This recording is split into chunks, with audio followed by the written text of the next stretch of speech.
Welcome, guys, to How the Frack We Got Here, a show that takes the news and events of the week and try to make sense out of it all. I'm your host, the most Will Buchanan, and on this show, we simply are all about the facts. There are plenty of news stations out there that simply want to do anything short but inform you. Here at How the Frack We Got Here, that's all we believe in. We go up to the left, we go up to the right, we go up to the middle of independence, we go after all sides because there's more than one side of a story to everything. And you need to know it all in order to actually formulate your own opinion. And that's what we try to do here at How the Frack We Got Here. Thanks for listening, and hold on. It's going to be fun.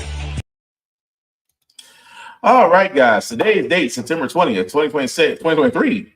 This is How the Frack We Got Here. I'm your host, the most Will Buchanan on the Frack We Got Here. We do take the events of the week and try to make sense of it all. Before we get started, guys, let you know that we are a news podcast. We do try to get our sources from the most reputable places, from award-winning journalism that actually does its homework. We don't do sensationalism news like Fox News, Newsmax, or whatever extreme left or extreme right news you may get your news from.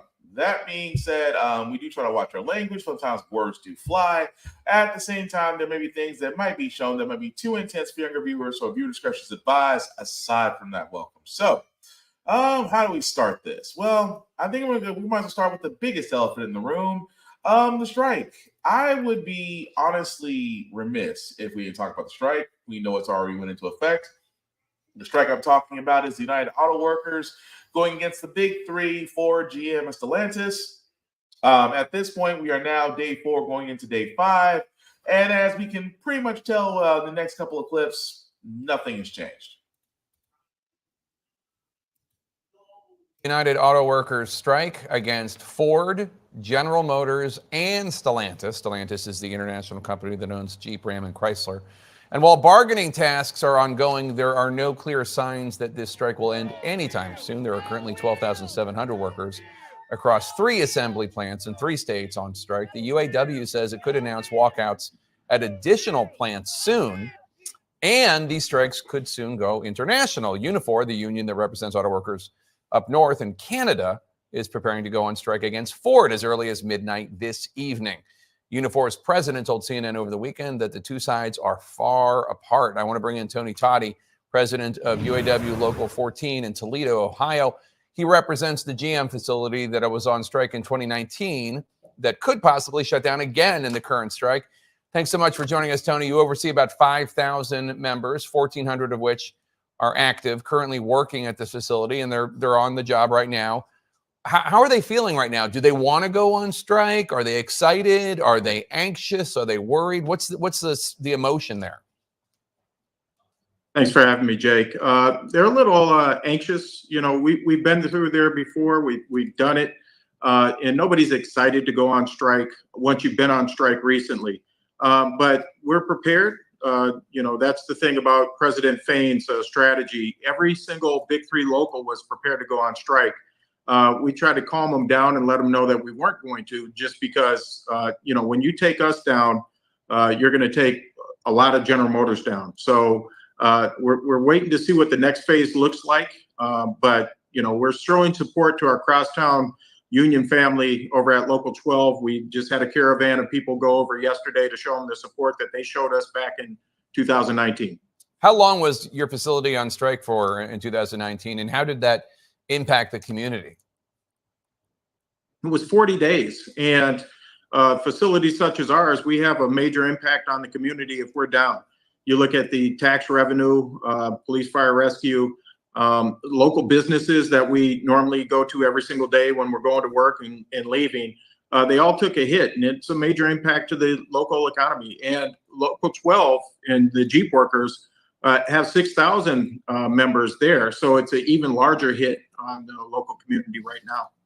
The union wants a 40% wage increase over 4 years. Is that the only acceptable deal? I know that's the starting position, but is the union willing to come down from that?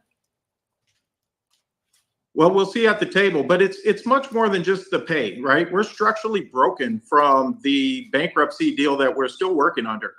These temporary employees that go years on end without being turned into permanent employees, that means, working many years without contributing to your 401k. That's not getting the big profit sharing checks that Mary Barra and the rest of the CEOs say that every employee gets, but we don't. There's a lot of things. When you look at even our pensions, we haven't had an increase in our pension in 20 years. And we're just falling behind while these corporations make record profits and these CEOs make record compensation. We got that 40% number from Mary Barra and the $30 million that she receives a year. And they all sit on each other's boards. So they all approve these increases for themselves, and they do all the stock buybacks for the shareholders. But when it gets to us, they say, whoa, we can't afford that. Well, yeah, you can, because your profit margins show you can. Yeah, and just so folks know, I mean, those numbers you're saying are real. Mary Barra, the CEO of GM, makes about $29 million a year. She's received a 34% increase in her salary over just the last 4 years.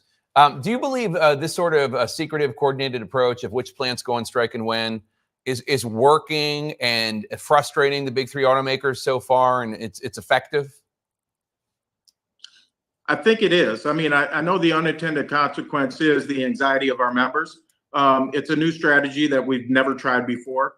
We're in it, so we'll see if it works. Hopefully, we can get to a settlement pretty quickly.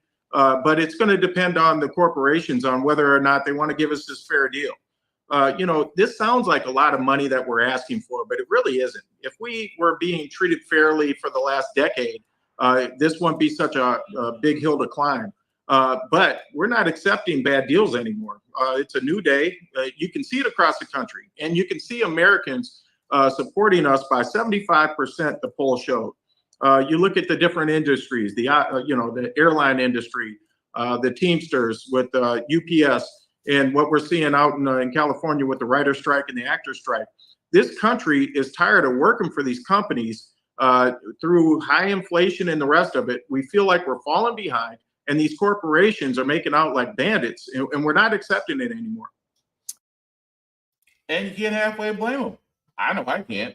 But like he said, it is amazing at this point, because I said this on my TikTok as well as I'll say it here, that America's great at one thing. They are number one when it comes to the pay of an employee to a CEO. Most countries, you're maybe 15 to 1, 25 to 1, maybe even 50 or maybe even more. America shoots right past that. The last consensus that we took in 2022 had the employer to CEO pay ratio, right? You might have said pay ratio, 399 to 1. That was in 2022. 399 employees, their pay equals up to one CEO. And again, it amazes me how many times we have to keep bringing that up, that when a CEO's pay gets increased, as we will show, because we have the interviews from the CEOs, 2 before the strike actually happened and 1 post-strike. But again, these CEOs were making 20 million, 40 million, and that was given to them. So again, if one individual can make anywhere between 20 to 40 million, why is the labor force that actually gets them that actual increase get a share of the profits themselves?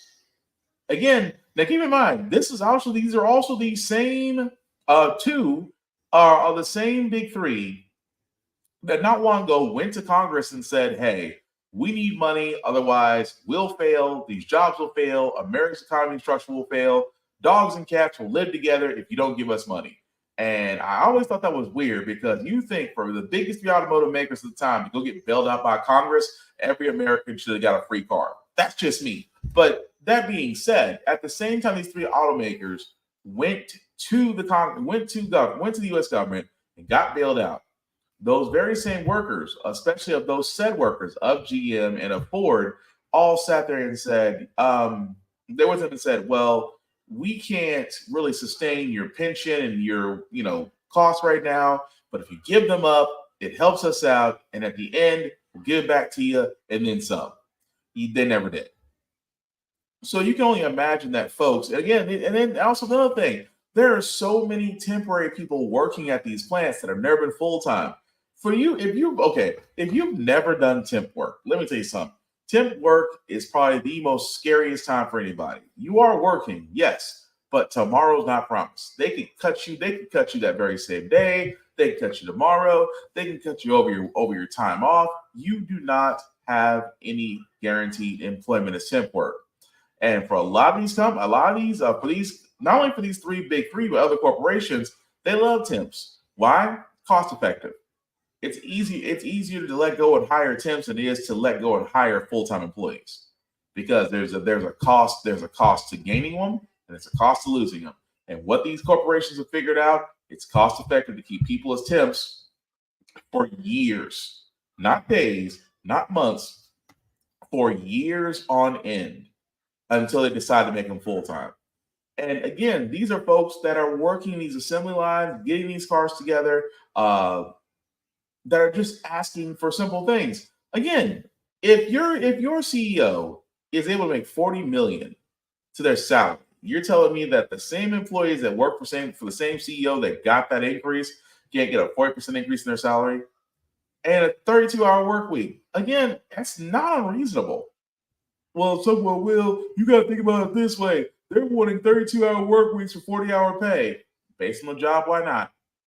See, here's the thing that a lot of these corporations are finding out, and the union president in the previous video had already said it best, that it's not just the automotive industry. It is the entertainment industry. It is the service industry. It is hospitals when it comes to nurses, when it comes to educators, when it comes to your maintenance workers of your local municipal areas. The thing of the matter is, people are getting tired of basically killing themselves for crumbs, while a select few out there are okay because they're giving substantial payments. And especially, like I said before, and I said in the previous podcast, the United Auto Workers Union is the biggest union in the United States, totaling nearly over 146,000 members. And right now, what the UAW has done is actually done what they call strategic striking, which means that in some factories they did strike, but not all. Because again, if you do strike as a whole with these companies, a lot of progress is going to get halted. And these corporations operate off the fear that people, if they don't lose their job, people who don't work, they don't get paid, they lose everything, they're out in the street. Corporations feed off of that. But imagine, if you will, if every automotive worker decided that tomorrow they don't want to go to work. You have empty factories with management scrambling. And that's the power of a union. That's why I keep telling folks, unions matter. Unions have gotten people so many things. Even if you've never been in a union, the fact that a union was able to get you 40-hour work weeks, paid time off, sick leave, parental leave up to a certain point. We don't really get the parental leave we should be getting. But without these things were all gained from unions. I keep telling people, and I'll keep saying this again, never bargain with a corporation by yourself. Your voice is not enough. But in a union, they cannot ignore you because they did not plan for everybody to walk off the job that day. Now, again, switching gears for just 1 second, because they were talking about, as you probably heard in the last video, that they were also looking at Canada. Canada has their own United Labor Force, United Auto Workers called Unifor. And here's what I find interesting, right? Because in the U.S., they're panicking right now because of strike. However, in Canada, not so much. They actually have a tentative deal going on right now with Unifor to avoid a strike. Because, again, you don't want the U.S. and Canada deciding to go on a strike, which at this point, they quickly got in a tentative agreement. Now, it's not made in stone yet with its 5,000 union members, but right now it's enough to avoid a strike. Keep in mind, I say for now. But unfortunately, there's no specifics of the tentative agreement. But again, could you imagine the U.S. and Canada both striking the automotive centers? Which I can go into a whole other thing about the fact that car lots and dealerships are already having a hard enough time trying to sell overpriced cars, banks not actually giving loans, and things of that nature. But could you imagine the fact of the matter that inventory just goes kaput? it would basically be what happened during June and July, where car prices just took an enormous spike. But I digress. The fact that they kept Canada off the radar long enough. But again, it's tentative.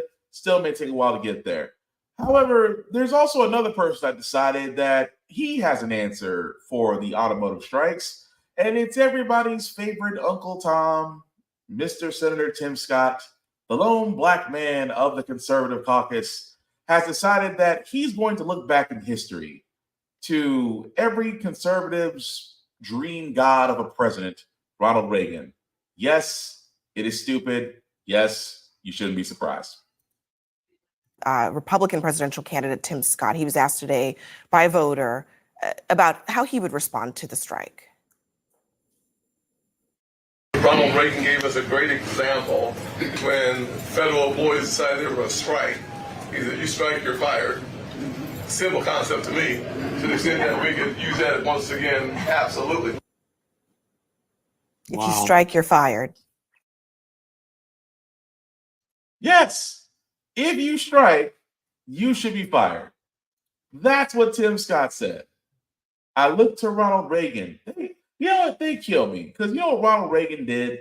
Ronald Reagan is talking about the same strike that happened with United Auto Workers back in the 1980s, where he sat there and actually agreed with the big three at the time that if you strike, you should be fired because you should be thankful that you have a job. Ronald Reagan's words.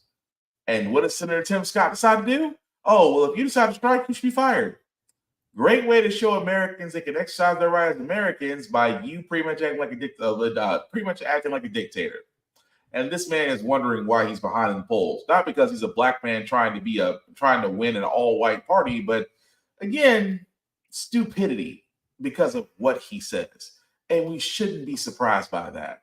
Because some politicians only go about who they got paid for. But again, I can go to whole Citizens United, but we ain't got that kind of time. Just know that for him, in his case, he's doing anything he can to remain relevant because he is still getting beat out by a soon-to-be convict who has yet to actually do anything on his campaign trail. I'm just saying. But speaking of this, guys, like I said before, the CEOs are interesting. And I said this before because we're about to go through two of the CEOs. We do have the CEO for Ford, Jim Farley. Yes, if you're wondering, he is related to Chris Farley. And of course, the General Motors CEO, who's in hot water just because of what she said. And then we have the CEO of Stellantis. Now, I'm going to try to make these interviews as quickly as short as possible. But I want you to notice there's a key thing that they all say in all their interviews. Here's Ford up first. Thank you so much, Mr. Farley, for joining us.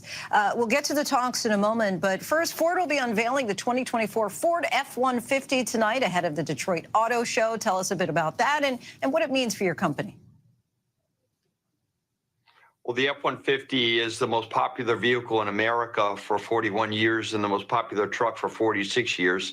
On revenue alone, it's larger than the entire size of Starbucks or Netflix. So it's a huge business for not just Ford, but our economy.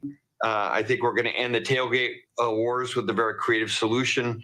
Our hybrid F-150 can power your house for 7 days and get better fuel economy too.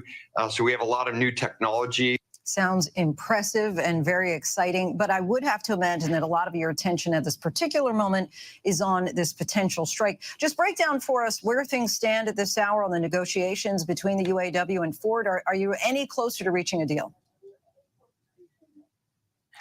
We're really in the heart of the negotiations now. We're about 48 hours until our contract expires. So just about 2 days. This is really negotiations for the future of automotive manufacturing in the U.S. We are putting forth an offer today that's the most lucrative offer in 80 years working with the UAW. Large pay increases, top 1% health care. We're going to be, we have profit sharing. We're going to be adding inflation protection. We're going to be getting rid of all the tiered labor. Our team gets 5 weeks of vacation. They get another 17 days off. A lot in the offer, but this will be the most lucrative offer and will require a lot of belt tightening at the company. And there's a limit how far we can go because we have to keep investing for the transition of the industry. We're very optimistic that we can reach an agreement with the UAW in the next 2 days. And it's very important for the country. You mentioned that 48-hour deadline. Bottom line, how confident are you that you can avoid a strike between the UAW and Ford before the end of the week? Well, rhetoric aside, it's time for us to come together. We put in our first offer a couple weeks ago, and we still haven't found the right deal for both sides, but we're still confident that we can reach a deal because it is so important for the U.S. economy and for our country, and for, of course, those 57,000 workers. We're the most committed to the UAW, so it's critical that we find a deal, but there is a limit, as I said. We're not going to mortgage our future. And what about the union demand on reinstatement of pensions for new workers, or their calls for a 4-day, 32-hour work week? Are either of those still on the table? I think they are from the UAW standpoint, but we can't have a sustainable industry working 4 days a week. Look, we've been very profitable as a company. We're returning from profitability. We didn't go bankrupt. Many of our competitors did. And now we've built this very competitive, profitable company. We have more work to do on that, by the way, on cost and quality. And we want everyone to benefit from that. But we also have to invest in this huge transition to partial electric future, $50 billion in Ford's case, and we need the profitability to invest. According to SEC filings, you received nearly $21 million in total compensation in 2022. In comparison, the median total compensation for Ford employees was about $75,000. That's a 281-to-1 ratio. Do you think that gap should change? Well, I think, first of all, my job is to add value to the company and to make sure all of our workforce is handsomely rewarded, that we all benefit in growth. And yes, that's, at all levels of the company, we have to be competitive. But my goal is just totally focused on making sure we have a vibrant future for everyone, especially our factory workers. My grandfather was an hourly worker for Ford. And we want to make sure everyone has a future, but we have to be competitive. Talk about So I'm going to stop it right there because you guys just saw that, right? You saw that. The anchor woman there sat there and said, SEC filings show you got a nice substantial package totaling $21 million. Your worker to CEO ratio there, literally over 262-to-1. Do you think that your workers deserve a raise? Well, he couldn't give an answer. He doesn't want to give an answer because you know why? And this is the reason why I love journalism. I love journalism because he can't deny the fact that you, sir, Mr. Jim Farley, CEO of Ford, make $21 million in one go. You can't even give back the pensions, which I talked about a lot. What I just talked about a few minutes ago, where Ford went to its workers and sat there and said, we need to give up your current pension ratios right now to keep us afloat. They disagreed with it, but still did it on the promise it would come back with then some. It still happened. Combine that with temporary workers, combine that with scheduling, because if you've never worked in a factory, it is not 9 to 5. It is not. If you think it's 9 to 5, you are seriously delusional. Just like Mr. Farley over there believes that, hey, I think that we can do this and we're fine. But did you notice something? Did you notice the pattern there for a second? It's always, he's not talking. What he's not doing, he's not talking to the UAW workers. He's talking to his shareholders. He's saying, oh, well, we could, but if we did this, we couldn't invest. And in the electric transition that we're going to have to do in the future, just giving them what they want is just not sustainable. We just can't do it. When obviously, if they can find $21 million to pay one guy, yeah, you can do it. Because again, as I keep saying with these corporations, even in a pandemic setting like we are right, even in a post-pandemic setting like we are in right now, they're still making a profit. Go to the stock market for Ford, for GM, for Stellantis. They're not taking hits; they're gaining. So, the simple fact of the matter is, what Jim Farley was doing in that scenario was not talking to the viewers like you and me. He's talking to his shareholders that we're going to stand strong. We're going to get these people back on the line, and we're not going to give them the 40% pay increase, which they can do. We're not going to give them a 32-hour work week, which they can do. We're not going to give them back the same pension investing ratings that we had 20 years ago, but you can. See, the one thing about corporations, and I'm going to point this out, especially with the next guy, they always do the same thing. They invest in the company, but will never invest in their workers, because God forbid, if someone working asks for a pay increase, you just hear the buttholes tighten up faster than the walls do. But anyway, here's the CEO Mark Stewart from Stellantis. When they ask him, all I'm going to say is rinse and repeat. Hey, Joe. Mark Stewart, COO of Stellantis, joining us from the headquarters here in Auburn Hills. Where do things stand right now with negotiations? Well, as we came up last week, contract expiration, we've got 2 plants that are out at the moment.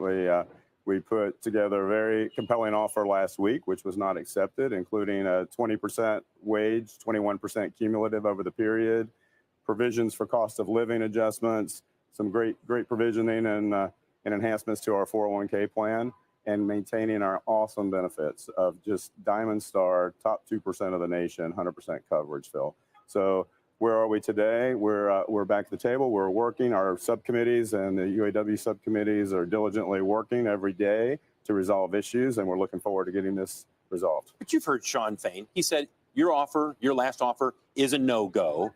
And as far as he's considered, they've got to amp up the pressure on you as well as Ford and General Motors. What are you expecting come Friday at noon? I think that in the coming days, we'll continue to sit at the table, work through things, try to find the common ground, and work super diligently in good faith to find that common ground. And I hope we're able to do that by Friday. Do you think there's possibility of more strikes? Are you preparing for more strikes?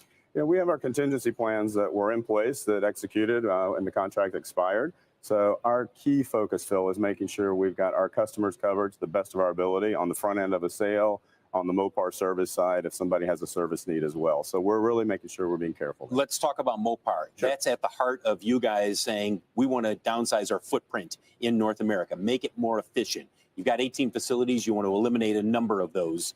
And then there's Belvidere, your idled assembly plant outside of Rockford, Illinois. How much do you want to bring down that footprint? And their complaint is, look, you're gonna squeeze us out of jobs. Yeah.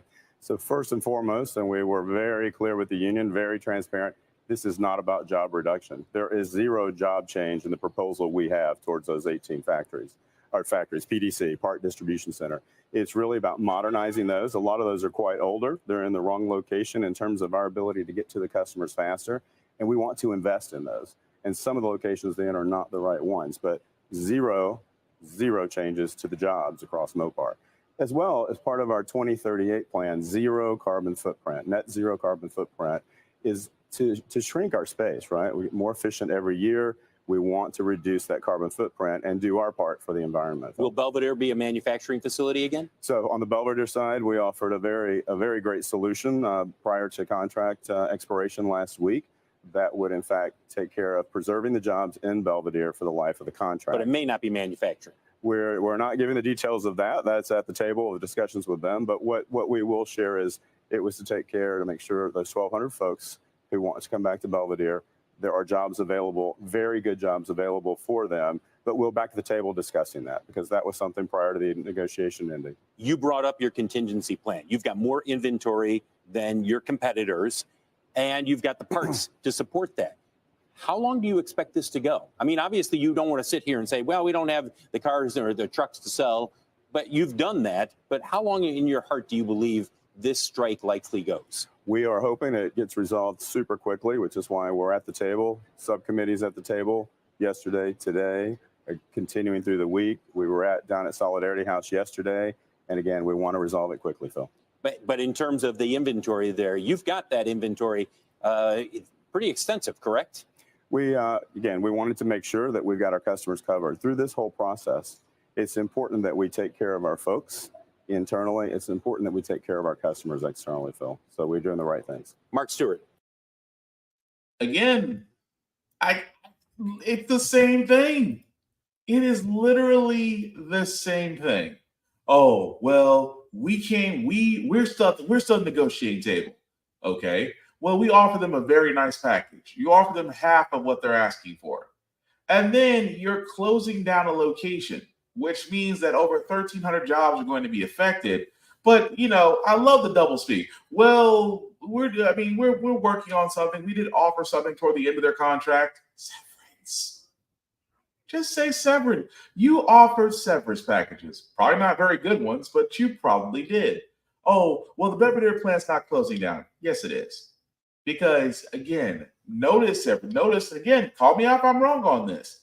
But if you haven't noticed, anytime with these people that are decision makers in each of these big three, they all say the same thing. They're being positive, they're being upbeat, but they try to make the UAV the enemy. Well, they're just you can't reason with them. They just have unrealistic expectations. No, they don't. But it's amazing how corporate America right now is trying to hunker down, especially with these big three, and they're trying to all stare and say that no, they're the problem. They're the reason why this is happening. They're the reason. If they don't shape up, we won't be able to sustain this. Okay, but it's funny. I said rinse and repeat.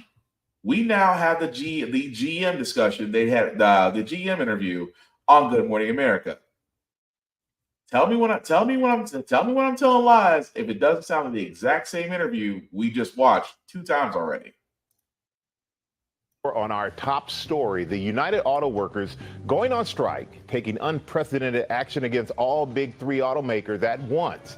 Joining us now is Mary Barr, the CEO of General Motors. Mrs. Barr, thank you so much for joining us. And you are in the midst of a strike, and you at GM, you said your final offer for what was called unprecedented. It was a raise of 20% over the life of the contract, including 10% in the first year.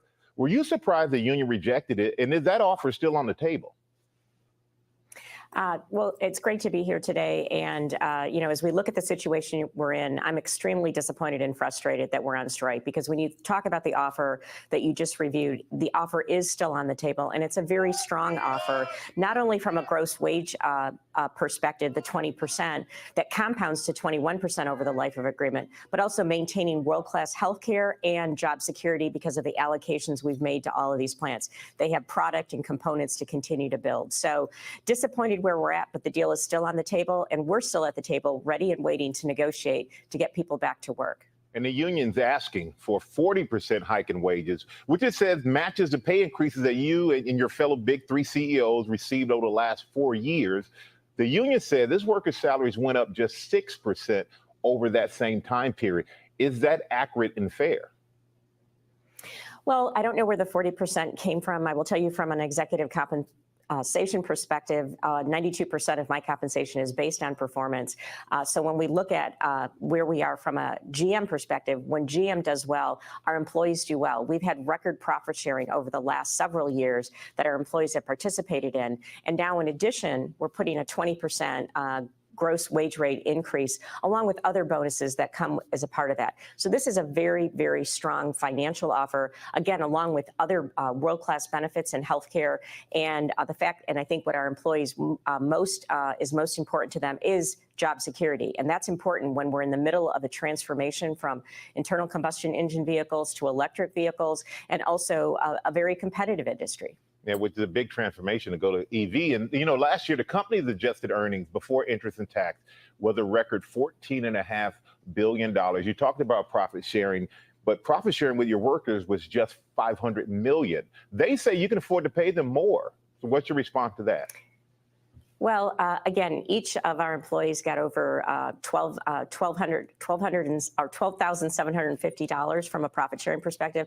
I think that's significant. But from a profit perspective, everybody has to understand the profits that General Motors makes, we reinvest in the business, we reinvest in our people to put new products, because having products that people want to buy is the way that we keep all of our assembly plants running. So we've been investing in our people, in our facilities, to make sure we have a strong portfolio so we maintain the leadership position we have in this country. General Motors sells more vehicles than anyone else.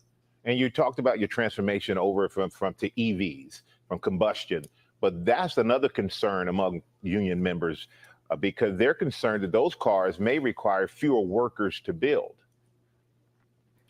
Well, at General Motors, I know there's a lot of people who are making different assumptions or statements about the transition from EV to AV. One of the things that General Motors has done, though, because we want to make sure we take all of our employees along with us in this transformation, is we developed power units internally, and we're now allocating them to the plants that build today's internal combustion engine vehicles. So we have a very concentrated plan that we've worked on for several years now to make sure that we have work for all of our employees as we make this transformation. You know, our employees are very talented. The work that they did through COVID, the work and how they managed the semiconductor shortage and supply chain challenges we still see today, they're world class. And in fact, for the last 2 years, General Motors has been recognized as having industry-leading quality by J.D. Powers. That's a result of the talented team that we have on the manufacturing floor. Yeah, and I can say they definitely are talented and they're the best at what they do.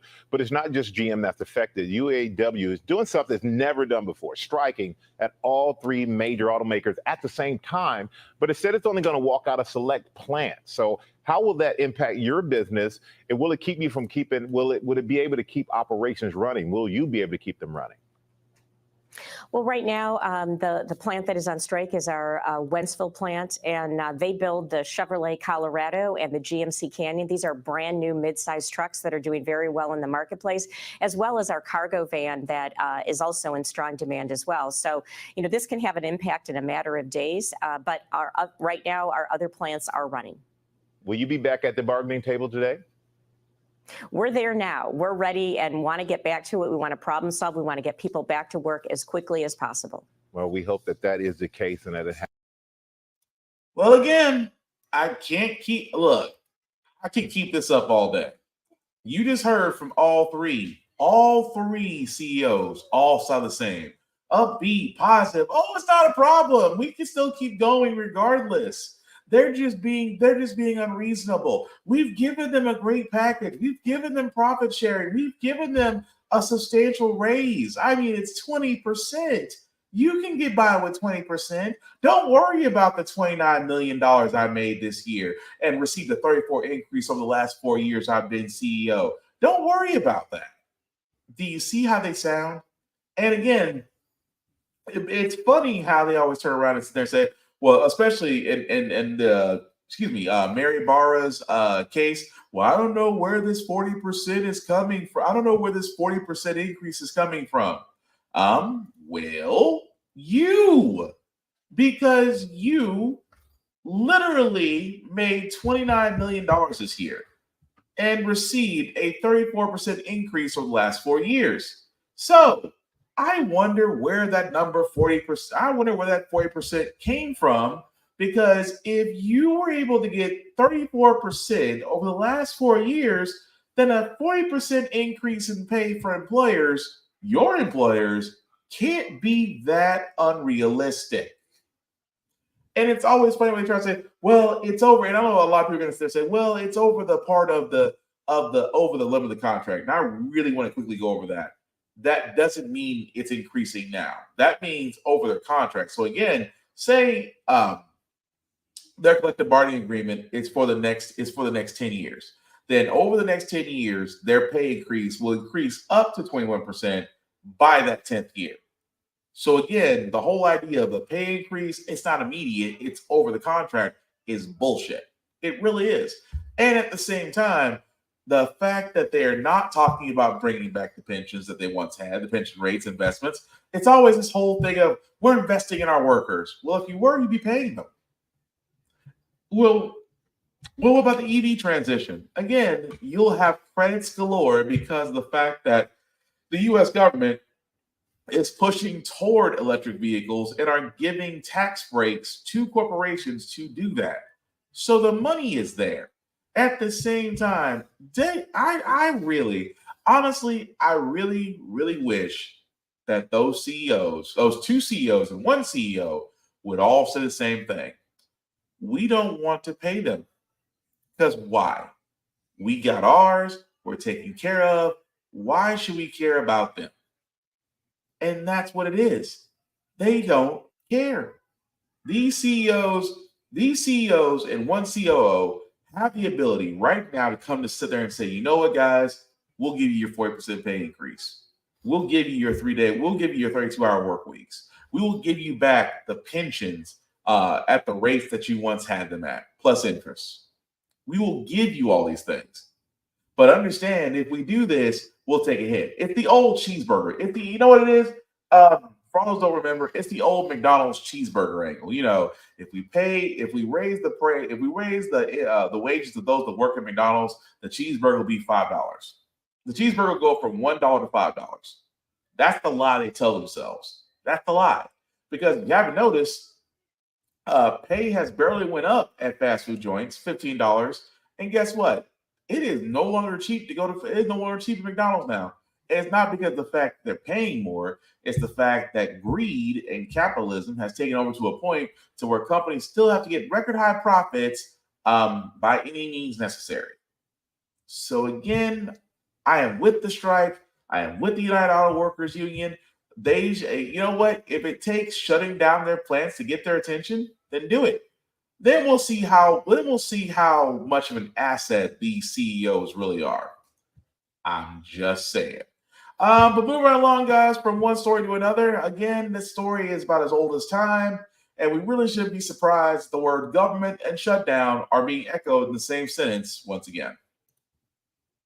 And the clock is ticking on a potential government shutdown. Congress has less than 2 weeks to pass bills that keep the government running. This is House Republicans are divided over whether to oust Speaker Kevin McCarthy from his role. Let's bring in ABC's Jay O'Brien on Capitol Hill for more. Jay, you are a busy man this week, so let's start with this potential shutdown. A group of House Republicans have put a short-term funding bill on the table. So what's the latest on that? Yeah, shortest explanation I can give here, Diane. They have 12 days to fund the government before funding expires and there is a government shutdown. They can't pass government funding likely within that window. So Congress has got to do a temporary measure, kick the can down the road, keep the doors open in the federal government until a certain period while they can work out the broader funding discussion. And so last night, overnight, House Republicans, two factions in the House Republican Conference, came to agreement on a temporary funding measure that has a lot of partisan Republican red meat in it as well. And even that is not likely to pass the Senate, but there's a question of if it would even pass the Republican-controlled House. There are 10 Republicans right now in the House, at least 10, who have said they're not going to vote for this CR, this continuing resolution, to keep the doors of the federal government open. They can only afford Kevin McCarthy to lose 4. That's why when our cameras caught up with him this morning, he was unsure if a CR would pass. Here's what he said. It's a good thing I love a challenge. So every day is going to be a challenge. We got a long week. We're not September 30th yet, but the one thing I'll tell everybody, I've never seen anybody win a shutdown. You only put the power in the hands of the administration. We just have to get together, figure it out, and move forward. Good thing I love a challenge. This is going to be a challenge, is how he began those remarks there. Again, as you said, the clock is ticking. There's not a lot of consensus in the Republican conference as to whether or not this CR could pass. And even if it does pass the House, there is virtually no possibility in which that passes a Democrat-controlled Senate and gets signed by the president. So the reality is there's still a lot of work that needs to be done up here on Capitol Hill in order to avoid a government shutdown by the end of the month. All right. Jay, Republican Congresswoman Nancy Mace says everything's on the table in this funding battle. But she also says she expects a shutdown. So what are the next steps? Well, right now, if there isn't some kind of a deal between Republicans and Democrats in the two chambers of Congress, you're hurtling towards a shutdown. And the reason why is somewhat of a little bit of what I described, is you've got to pass some kind of stopgap funding measure to keep the doors open in the House and in the Senate and then the president has got to sign it. So there's got to be bipartisan agreement on the measures in that CR. Right now, the one that Republicans agreed to last night has big cuts to federal spending, except for defense, the VA, and the Department of Homeland Security, but it also has got hardline immigration stances in it. So it's likely dead on arrival in the Senate. So there's got to be more of a deal to be done to avoid a government shutdown. And we might as well be honest, there's probably going to be a government shutdown. Only because you have the House. Again, I keep pointing this out. Listen, when the GOP took the House, I sat there and said, but look, if you expected anything but productivity from the GOP, you're not going to get it. I mean, keep in mind, this is the same GOP that had to vote in Kevin McCarthy 15 times to get him to be House Speaker. This is the same GOP that sat there and said when they got voted in that their number one mission was to impeach President Biden. Sound familiar? That they wanted to impeach, that they wanted to go after the DOJ because they felt the DOJ and the FBI were weaponized against their leader, Trump. And what have they done? They've turned around and subpoenaed the Attorney General Merrick Garland. They have turned around and subpoenaed the director of the FBI. We should not be surprised at this point that now, as we're coming up, we're not too far off from a possible government shutdown at the end of the month. That again, you have Democrats and Republicans trying to figure out how to keep Congress running. Well, here's the problem. The fact of the matter is just that Republicans want spending cuts to basically working people. It's funny what they always said, don't cut the defense, don't cut the VA, and don't cut the Department of Homeland Security. Wait, what? The VA I get. If anything, the VA should get more spending. Defense gets a blank check. Every fiscal budget, the U.S. Department of Defense gets a blank check. This is the same Department of Defense that has failed every audit because it can't even account for a penny, but they get a blank check. And Department of Homeland Security, I'm going to be honest, to me it's like the Space Force. Why are you here? Really and truly, why are you here? And somehow, some way, how come you haven't been disbanded as of yet? Because this is the problem with it. Republicans will say Democrats spend too much. Democrats will say Republicans cut way too much to the point to where we're surprised everything's still running. You are not going to get a bipartisan bill. Good luck. It's amazing how many times it's been said, well, there needs to be a bipartisan bill that everybody can live with. Not when you have Democrats who are just ready to try to do their best to resolve the issue of what Dorito did 4 years ago versus a GOP GOP-controlled House that is too busy trying to figure out if they want to impeach Biden or get rid of Kevin McCarthy. Good luck. I always sit there and said, government shutdowns never affect politicians. They never do. Their pay still goes through. Their healthcare still works. All that still works. You know what government shutdowns affects? Those that are using government services. Those that use Medicare and Medicaid. Those that use food stamps. Those that use TANF or things of that nature. Those that use SNAP benefits. Those that have daycare through government subsidiaries. Those things stop when a government shutdown stops. All the more reason why you would think, because these are the people that got voted in, that you would honestly think that if your benefits get halted, but theirs don't, that you're not looking at them a little bit funny. Again, something is wrong there. But speaking of things that are wrong, this is an interesting story because, yes, I should be surprised. Only in the South can this actually happen, but this was not on my bingo card of 2023.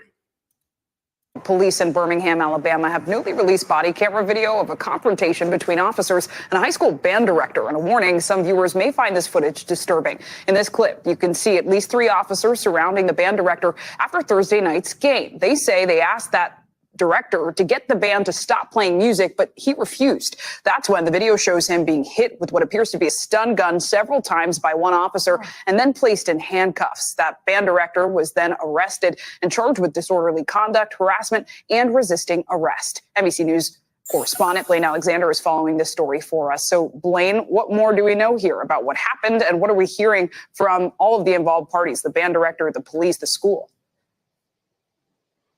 Well, Zinkley, I just finished speaking with that band director. He said that he has gone to a doctor's appointment to kind of check up on basically his health after the tasing incident. But he says that he's traumatized by what happens. But more importantly, to his point, he says that his students are traumatized by watching all of this happen. So I'll start with what police are saying. Police are saying that it all unfolded after a football game last week where the police told both band directors to stop their bands from playing. They say that this band director, Johnny Mims, who was part of the visiting team, did not stop. They tried to get him to do so, and that's when things escalated, that he resisted putting his hands behind his back, according to police, and so that's what led to the tasing incident.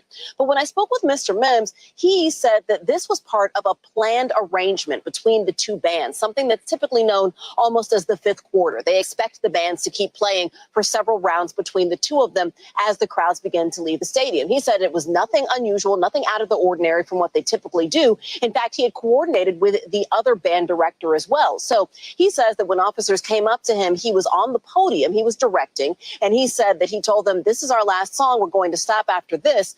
But then he told me what happened next. Take a look. Before I know it, I did see the officer tase me. I went down, and after that point, I was tased additional 2 more times by the same officer and then a different officer. At this point, I can't even remember after that point because I was so stunned and so baffled. All I remember is hearing all of my students screaming, all of the parents crying. So there are a number of investigations into this, Zinkley. The school district is doing its own. Birmingham Police Department also investigating, having an internal investigation there. We understand that Mr. Mims is placed on administrative leave, as is procedure during incidents like this, during investigations like this.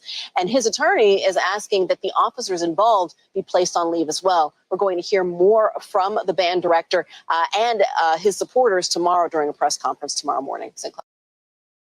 So again, I did not have this on my bingo card 2023. You know, it's one of those things where I just gotta ask, like, why? Okay, I'm not a fan of police. Let me just start with that. I am not a fan of police. I will always sit there and say F the police, and beyond that. That also being said, it's a football game. The fact that if you've been to football games, bands are always playing near the end. Some areas, depending where you're at. I know I'm in the South, so usually when football games are over, the band are usually playing on the way out. That's just the way I'm accustomed to it. Now, I get that the police got to do their job. They have to escort, clear out the field, things of that nature. Maybe there was a miscommunication issue. Maybe more should have been done. But the guy's there, another video, which I wasn't able to get, but another video of the guy, the police go up to the guy goes, get out of my face. Now, I admit, I don't like cops, but if an officer's asking you to do something and you say, get out of my face, that's not going to elicit a positive response from law enforcement. At the same time, on the law enforcement side, de-escalation, just saying. I mean, it's a whole thing like I said before. This is the problem I have with law enforcement, with law enforcement in America, is that you have this ramped up escalation. It's like, if you hear get out of my face, it's like, okay, hold up. Before you get hostile with me, let me explain something. We got to clear out this field, okay? I understand the band that you're playing. And let's try to eat. Look, we all want to go home. Let's all go home properly. So you would think de-escalation tactics would be perfect right there. The cop did not use them. But I still ask this question. What was the whole point of using a taser? You obviously had backup. The guy wasn't a threat. He obviously wasn't armed. Why in the blue hell did you feel the need to taser a band director in front of the students? See, I could fault the band director for just not trying to explain the situation, but I could also fault law enforcement because they decided they do what they do best. If you don't comply, they immediately go to force because that's how they're trained. I've said it once, I'll say it again. In law enforcement, you can become a police officer faster in America than you can a plumber, a nail tech, or even just a flat-out construction worker. The fact of the matter is there is something wrong with our law enforcement when they're too easy to go to force instead of using de-escalation. Now, I'm not saying the band director may have not been completely absolved, but let's be honest. We've all wanted to tell police a time or two, get the fuck out of my face. We've all been inclined to do that. But We're going to follow that story as it goes along. The only thing I can sit there and fault the police officers for is the fact that, again, you use force when you didn't have to. Sometimes a little bit of honey goes a long way than trying to use shit. That's all I'm pointing. That's all I'm pointing out. But another story which actually hits close to home because yours truly does have locks.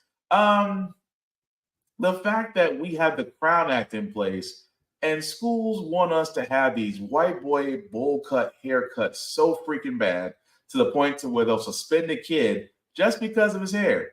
Again, not on my bingo card of 2023. Texas school is once again in the spotlight for penalizing a student over his natural hair. We're going to fight this fight. Daryl George's mother says the 17-year-old has been punished for more than 2 weeks, held in school suspension because of his dreadlocks, which the school claims violates the dress code. The suspension was handed down just as the so-called Crown Act took effect in Texas. The law bans discrimination based on hair texture or hairstyles associated with race. CROWN stands for Creating an Open and Respectful World for Natural Hair. Barbers Hill Independent School District says its dress code is not in conflict with the Crown Act and that protective hairstyles are permitted but must comply with the dress and grooming code, which states male students' hair will not extend at any time below the eyebrows or below the earlobes. Because of his hair, they said that when let down, his hair is below his eyebrows, which they never seen his hair let down because, as you can see from pictures, from all the pictures, his hair is always up. So they just basically picking with my child. In 2020, another student at the same school was banned from graduation over his locks. He sued and helped spur the movement to get the Crown Act passed. Experts say the Crown Act can be vague in some areas, and while hair length is not mentioned, it could be implied. Length could be a way to discriminate against certain hairstyles without being openly discriminatory. He's going to go to school every day.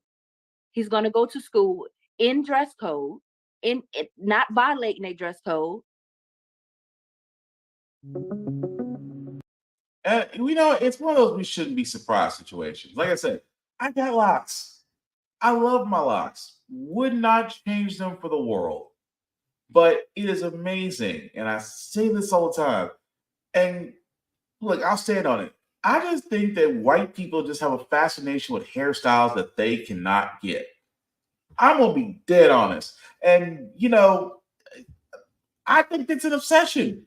I think it's an obsession when it comes to black people's hair that white people just have an issue with it, that you can't replicate it or do it. So what do? You make it forbidden in education, as if hair has ever been a problem for black kids going through school. Not the fact that we've been disenfranchised, literally left at a disadvantage. Certain things are taken away from us, but you're worried about our goddamn hair. That's what you're worried about. Again, this is the part where I have this issue with it. It's one of those things to where, why in the blue are you worried about my child's hair when you should be worried about my child's education? That's what you're there for. You're not there to actually sit there and play beautician. Because again, locks are beautiful. I wholeheartedly endorse locks. White people, I just feel, again, it's a white people obsession with black hair. It's a white people obsession with black things that just, it creeps me out. At the same time, the fact that if they can't do something, they outlaw it. Hence why the Crown Act was there. Because women should be able to wear their natural hair. Men should be able to wear locks. Afros are beautiful. Afro puffs are beautiful. Waves are beautiful. If you want to do a braid or straight or whatever style that you love, it should not have you discriminated from what you're able to do because you want to express yourself by your hairstyle. Nothing wrong with that. It's just the fact that a bunch of white people was basically want us walking around conforming, which is really another thing that goes with a whole other story. But again, we'll follow that story as it goes along. Ron DeSantis, again, I know why I bring this man up, but dictator Governor Ron DeSantis believes that he can get gas down to $2 a gallon. Where have we heard this one before? So you're here in Midland, Texas to launch your energy plan. Part of that would include having gas prices go to $2 a gallon by 2025. But early on as governor, you really were pushing electric vehicles. Now, this plan really has a heavy emphasis on fossil fuels. Why the change? Well, there hasn't been a change. So as governor, I got money from the Volkswagen settlement to do EV infrastructure. So I could either use it or lose it. So that's why we did it. We put in the charging stations, but I would never support mandating the production of EVs. I think that should be driven by the market. We're also now in a situation where this is the worst inflation and the highest cost families have faced in America for many decades. And they're getting hit from all sides. Energy dominance, using the resources we have, that is one way to reduce prices at the pump, which is hurting people, but also prices throughout the economy, because energy prices permeate the cost of goods. It affects businesses. And then, of course, the larger context of this helps our national security to be energy dominant. And so that's the message that we're delivering. And our goal is, come 2025, if we implement all these policies, we have gas close to $4 nationally. Let's get it down to $2. That's the goal. I am Ron DeSantis. So let's point something out here. He literally said nothing. He said nothing.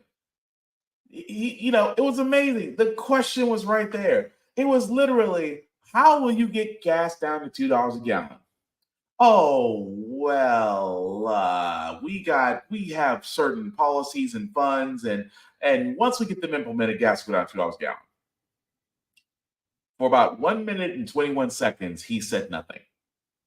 And I have to keep pointing this out because there are people out there that really do believe this, and I feel like this needs to be said. Whether you're the governor of Florida or the president of the United States, you do not control gas prices. You don't. You know who does? OPEC.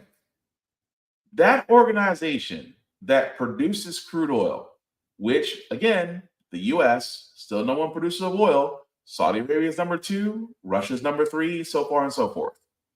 But those companies, BP, Shell, Exxon, I keep going down the list, they control the cost of crude oil. The cost of crude oil equals up to what you pay at the pump. If there is a disruption, or say, for instance, you have hurricanes that hit oil refineries off the coast, therefore production is going to be slowed down in some areas, which drives the cost of crude oil up, which basically increases prices at the gas pump. That's how it works. There is not a magic pill out there. There's not a magic pill. There's not this hidden reserve of oil that people think is out there in Alaska or offshore. There's nothing out there like that. That is the reason why we're transitioning to energy-dependent vehicles, because the only way we're going to make ourselves sufficient and productive, once again, is to jump off the dinosaur juice. But nobody outside of those corporations can control gas prices. This is why you shouldn't take things that what Governor Dictator Ron DeSantis says seriously just because it sounds good. But in theory, he said nothing. Just throwing that out there. But speaking of things throwing that out there, it's always funny because just not too long ago, they were worried, conservatives and repressed linear-minded people were worried about drag queen shows. Oh, well, we don't want our children going to drag queen shows. We don't want our children getting read stories in a library by a drag queen because they could be disruption. It's you're putting sexual acts in front of our children. Yeah. You ever notice that we've never had a report of an issue at Drag Queen Storytime Hour or a drag queen show where a child may or may not have been influenced in any way like that? But those that are against it figure they'll go to anywhere else and be a nuisance? Enter Lorraine Boebert. Boebert. Say it 3 times and she appears in security video from a weekend performance of Beetlejuice, where the congresswoman was kicked out of the theater for being disruptive. The DCPA says she was vaping. Boebert's team denied that, said the haze was from fog machines in the show. That claim goes up in smoke when you see the video. The pregnant woman sitting behind Boebert told the Denver Post she asked her to stop vaping, and Boebert refused. Her one-woman show continued, taking flash photos, raising her hands and dancing, often the only one clapping or standing up in the crowd. Boebert occasionally took a break from being disruptive to enjoy the company of her male companion. He briefly had a grasp on the situation before ushers returned and told Boebert she had to leave. The theater's incident report says Boebert pulled the "Don't you know who I am" card on the way out, appearing to give theater employees the single finger salute. In case you missed it, Nature. Why are we surprised? Again, Lorraine Boebert, if you don't know who she is, the woman that had a failed bar to where everybody could carry. The same woman that sat there and said that we're going to impeach Biden, although she had no reason to. The same woman who literally just went to a stage play and decided to be a nuisance. Gee, not one drag queen to be found. And I'm just pointing this out because that's the way of some people's thinking, that those that are being disruptive don't like something. Now, again, if you don't like something, okay, if you don't like it, that's your opinion. I have nothing against drag queens. I think that it's inventive. I think it's creative. It is a form of expression. And if people are doing it, as long as it's not harming anybody, then feel free to do whatever it is that you please. But I also love the fact that Drag Queen Story Hour, especially in libraries, have helped kids want to read more books. You know, outside of the opposite, which I'm about to get into, where certain schools and certain chapters don't want kids reading certain books. But amazing the fact that, you know, God forbid a person dressed in drag wants to read to your child. And it's a book. The same thing you should be doing with your own goddamn child. But, you know, Lorraine Boebert seems to be a nuisance everywhere she goes. But I just find it funny. She's part of that group that sits there and says that drag queens are bad. Might be a little bit of a hypocrite. But again, the one thing I want to point out, guys, before we get to our feel-good segment for tonight, again, I talked about books. Now, on this podcast, we did talk about it a few months ago where we sat there and said when the big push was parents wanting to get involved with the education of their child by simply telling these educational systems that, hey, we don't like what our child is reading, things of that nature. We want that banned. Keep in mind that the bans were about for books from authors who are people of color or members of the LGBTQ, or the members of the LGBTQ plus community. Well, here's the funny part. The American Library Association did a report on this and found out that most of the challenge titles that were written by or about people of color or members of the LGBT community were the books that they wanted out of their libraries. Now, why is that?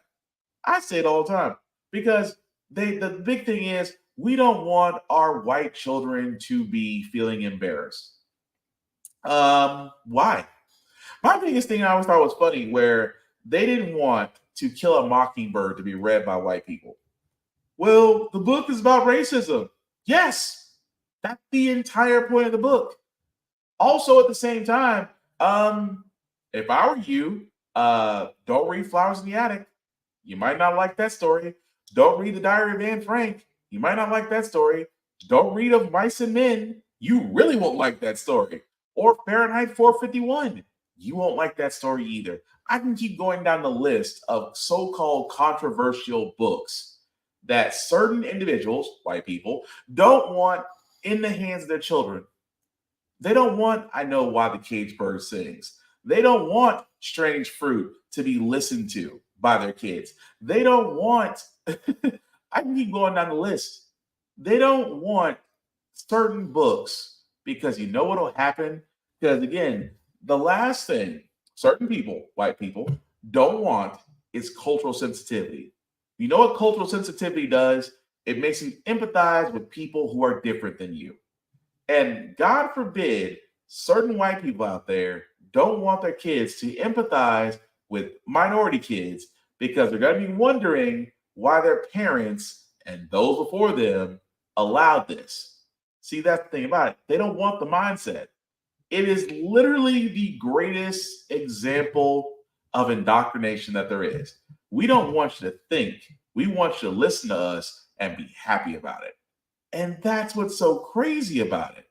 I mean, that they're afraid of their kids learning.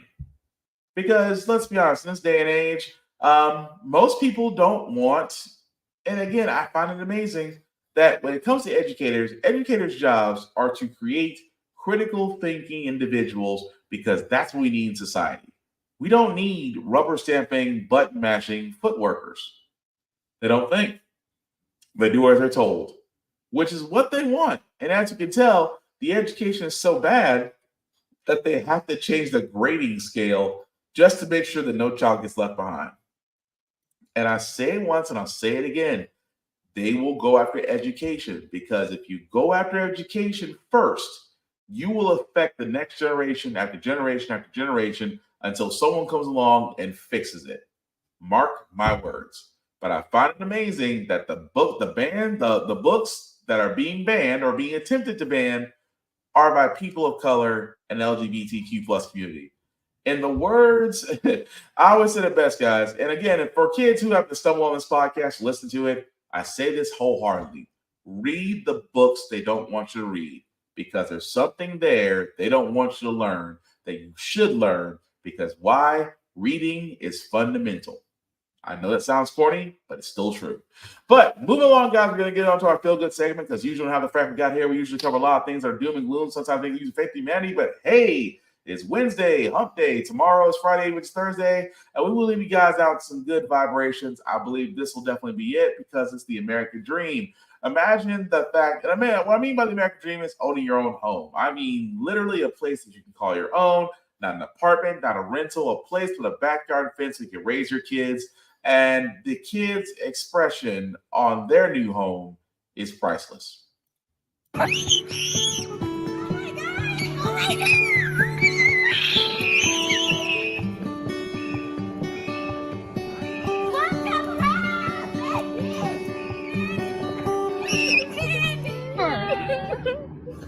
I was really happy that I started crying, and it was just a bunch of emotions just ran through me like a race. You know, these kids need space. The girls want to do gymnastics. They flipping all over the apartment. We don't really have space like that. My son plays baseball. They need a yard. Our last apartment, and that was just not going right. It was mold almost everywhere, and it was time to go. So we were put in a position where we literally had like less than 2 weeks to find a place to go. We want to surprise them. So we was always going out on our own, looking and searching for houses and stuff. And then like once we actually got the place, we was like, okay, now we have to figure out how to actually fool them. They think we are just going to check out our cousin's new house, then going to our new apartment afterwards. Oh my God! Oh my God! Oh my God! I guess everybody's reaction, I was like, Jaden's gonna run around, Jordan's gonna cry, and Riley's gonna dance. So I was happy and I was emotional because I was the one in my family begging for a 2-story house more than anything.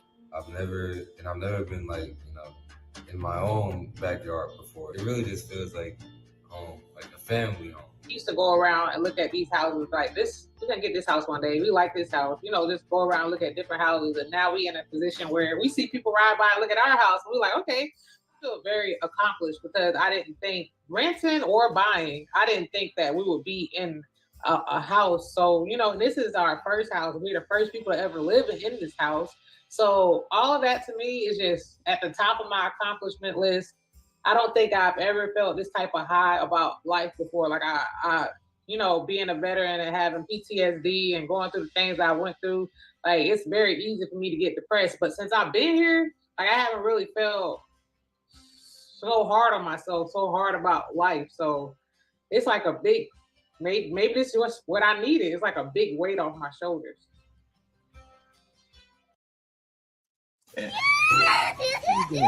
And that's a beautiful thing. Like I said, the American dream, when you see stuff like that, guys, you can't help it. Like I said, look, if you're gonna tear up, go and tear up. Because I was close. I was close. I'm not gonna lie. I was close. I was really close by tearing up. Because again, the American dream, that's owning your own home, man. That's the ticket. That's the move. I would be lying if it's not. And the fact that that family was able to that couple was able to do that and actually surprise their kids. You don't get any more feel good than that. And again, hopefully that warmed your heart, maybe smile, maybe tear up a little bit. But anyway, that being said, guys, that's gonna do it for this podcast. We thank you all for watching, for liking, for letting people know this is live. I certainly appreciate that. Some shameless plugging before you get out of here, guys. Shout out to my friend Bond at Big BZA Dot.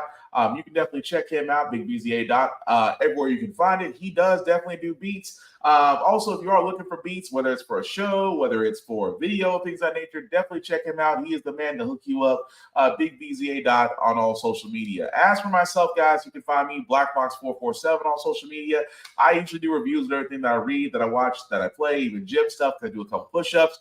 The show itself, where you can find us, guys, the link at the bottom. You copy and paste that link into your browser, take you to my link tree that has the Facebook, YouTube podcast groups for all of my podcasts. How the Frack got here, Get Bit, of course, off my podcast. Definitely like, definitely share, definitely subscribe. Let me know of everything that you thought we talked about tonight. Again, my rule is keep it clean, keep it friendly. We are going to agree to disagree. But again, this isn't Fox News. We're not trying to burn somebody's head in. Let the facts do the talking at the same time. Again, agree to disagree, but get informed and get active. That is the whole point of the reason why I do this, is the fact that I strongly believe in the fact of being informed. Because with everything going on in the world today, guys, you can't help but want to get informed and get active, especially in your local communities. It's not just the federal side of things. Things can be changed at the local area. I'm talking your local governments, your local organizations, getting involved and getting active, pushing candidates that you believe fit your values. Or hey, if you feel like you can run yourself, go for it. There are plenty of sites out there that will show you how you can actually get it, how you actually can run for office and win. Change it. If you change your environment by changing your neighborhood, then you can possibly change the world. But at the same time, get informed and get active. You cannot complain if you've done nothing.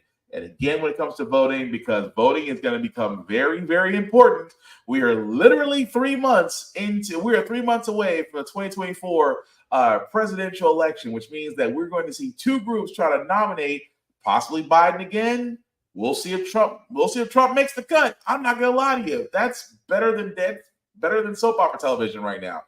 We will see if he makes it. Will he be in a jumpsuit? Will he get the nomination? It's kind of a toss-up.